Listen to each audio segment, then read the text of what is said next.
Hey everyone, welcome to another video with Linksi. Today we'll be covering Throt the Unclean from Twisted and the Twilight. Thank you to 4CA for giving me early access, and I hope I can give this guy a little bit of justice, because it's a lot. I'm not going to do my usual 2 minutes. I'm going to take my time and get through him, hopefully under 5 minutes. But still, let's get started. Who's Throt? Well, Throt is the most twisted and ingenious master mutator of Clan Moulder. He is essentially Dr. Frankenstein, but instead of making Frankenstein's monster, he experiments on himself and others and everyone around. He does have his own Frankenstein monster, which you will get later on through a quest, and it is just an absolute joy to play with. What does he get? Well, unlike other rats, he actually is comfortable living in frozen wastelands. He does get the Clan Moulder Flesh Laboratory. All his characters get extra 10% hit points, and this is absolutely crazy because you can build some really pretty crazy doom stacks, especially with the Packmasters and the Chieftains that they just introduced. There is immunity to mountain attrition and construction costs for breeding stock, pits of Packmasters, force feeding chambers, laboratory building is cut by 50%, which again is absolutely crazy because it allows you to get help pits really early on. It allows you to get a lot more Packmasters and higher level Packmasters. Upkeep effects, as the Lord himself, monsters under his command are 20% cheaper. He gets passive ability regeneration for all monsters, so all your army is constantly regenerating. That is absolutely mental. And wolf rats, rat ogres, mutant rat ogre, brood horrors, helped abominations are all just absolutely tankier with 10 plus armor. He starts in the region of Helpit if you play as the Mortal Empires campaign, and he has some really cool new things. So he has starting with a mutant rat ogre, which is essentially rat ogre but bigger, better, stronger. He also gets the really cute wolf rats, and I say cute, they're really cute, but damn, they bite hard. They are really good units, and I might even just, during the live stream, just explain exactly how they work. But they do magical damage, and they are super fast. They're essentially warhounds, but they just do incredible damage, and they're super fast, and they're smaller models, so they get missed a lot more by ammunition. And then of course he also starts with some rat ogres himself. And yeah, let's just hop on into the campaign and I'll show you around. So welcome to Hell Pit.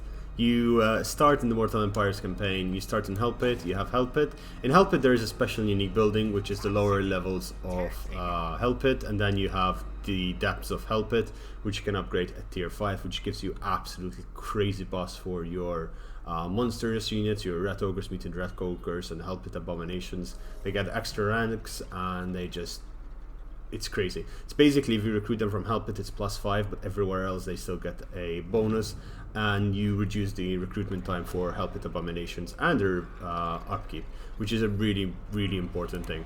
You start off with 8,000 gold, which is really needed, because the first thing you want to do is look at your army and go, oh, I have Skaven slaves, the guys we talked about before. You do get a mutated wolf rat pack out of the blue, and you also have rat ogres over there. You get a Packmaster as well, and the Packmaster is going to be really useful to boost your monsters, or getting really good hero actions, etc. I use them to boost monsters.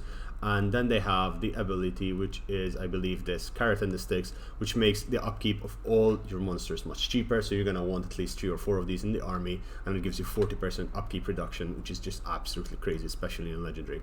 They get a Brood Horror, rank 14, and they also get Tide of Death and Tide of Box, which allows them to, at maximum level, to summon 4 units of Wrath Packs in the army, each one. So that's going to be a lot of value for money over there. Himself, the Unclean one, the one who never heard of toilet paper, he also has some special abilities. He's the Lord of Hell Pit, so he gets the ability which is called Beast Pack, which allows him to summon rat ogres, and this is absolutely crazy because you get a free unit of rat ogres to summon wherever you want, and they come out of the ground just like any normal unit. Now, when you look around, you notice a few things. You're not at war with Kislev. you're not at war with them. But they're not really that hyped that you're very close to them. You do start at war with Karak, which is going to be your main source of food. It's also going to be a really good location to bunker down and settle your economy a bit. Help It is going to be constantly under siege or under attack, so if you play on Legendary. Otherwise, my idea is any other difficulty, just take Fort Ostrosk, Prague, and settlement here, which I forget the name of as of right now. But taking those three, you pretty much protect yourself from any Empire incursion, especially high tier Skaven cities over there. But yeah, you have the dwarves up here, and they are going to be really useful for your experimentation, because you do get this ability which is called the growth vat. The more growth juice you gain, the more it's you collect it from DNA around the map, you place it into this vat, and eventually you'll be able to recruit clusters of units for cheap or for free. Essentially, you still have to pay for them, but this becomes incredibly strong. The more you hold, the more you contain, you eventually can get Help It Abominations, Brood Horrors by turn 10, and that is absolutely crazy. Like, I played an entire campaign, I didn't build a single laboratory, and I still had a full army of Help It Abominations and Brood Horrors, which was absolutely just mentally crazy. We will go into the Flash Laboratory. Now, the Flash Laboratory works where you have the infantry augmentation, the monster augmentation, and the laboratory itself. I will be going through this in the video and live stream today after you see this video, and I will explain what each and every one does. I will actually go through with them with you as well. I have finished the campaign already on lower difficulty just because I wanted to see what it was like, and it's an absolute blast. I think I can do it in 6 hours on Legendary, but Legendary smacks you in the face, especially with the new mechanic of the Chaos Invasions, which will make Legendary even more bloody crazy hard. Now, with monster augmentation, and this is the one that I like the most, you get all of these really amazing things where you get Vanguard deployment, you get Warp Lightning Rod, which does what exactly it says. You have a Warp Lightning Rod stuck into your monster, and it just showers Warp Lightning around them in AoE, and Razor Claw Grafts. Anyway, all of these just keep increasing and become increasingly crazy and dangerous. The main issue that you need to notice is that you get instability, which means that every level of instability you lose 25% of your health, to eventually you get volatility, an ability which basically makes your units go boom. You can get really strong units, but you're also always risking of getting high instability, which means that your units are not as viable in battle, and they don't regenerate, because every time they regenerate, their health just goes poof. You see their flash explode. Same with infantry, same structure. I didn't really experiment that much with the infantry one, but I noticed that you can make, especially with bonus versus large, weapon strength plus 20 is going to be really, really good with missile units, and making the rattling guns and warplug sales absolutely crazy.